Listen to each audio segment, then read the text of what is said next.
Democrats thought they were being clever when they subtly assisted Kari Lake in her fight to win the Republican nomination for governor of Arizona back in August. They thought they were helping out a sure loser, a pushover who they would easily beat in November. Well, a funny thing has happened on the path to Kari Lake's inevitable defeat. She's actually running ahead in the polls. Indeed, clearly is the breakout star of the 2022 midterms. What happened?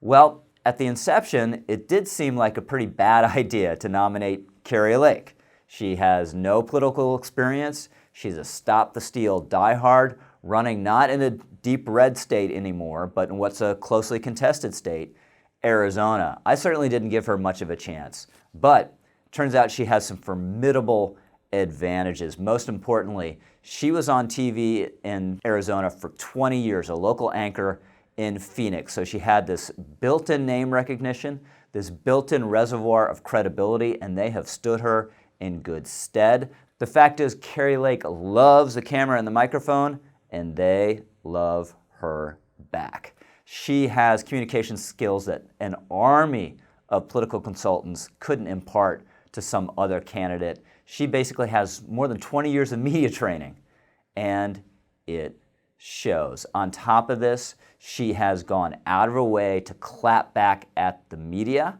She usually gives as good as she gets. In fact, very often gives better than she gets, and her campaign is very careful to record all these moments and spread them far and wide, ginning up Republican voters. She also has the advantage of running against perhaps the worst Democratic candidate in the country, the incumbent Secretary of State, a lady named Katie Hobbs, who seems like she'd be more naturally suited to being a candidate for the Central Arizona Water District rather than the highest office in the state. If Lake wins, the sky's the limit. She instantly could be on the top of Donald Trump's Veep list. Democrats thought they were helping a patsy. Instead, they've helped create a star that they're going to have to fear and loathe for years to come. Hey, by the way, check out my video on why crime is a totally legitimate issue in this election. It is obviously a matter of high public concern, especially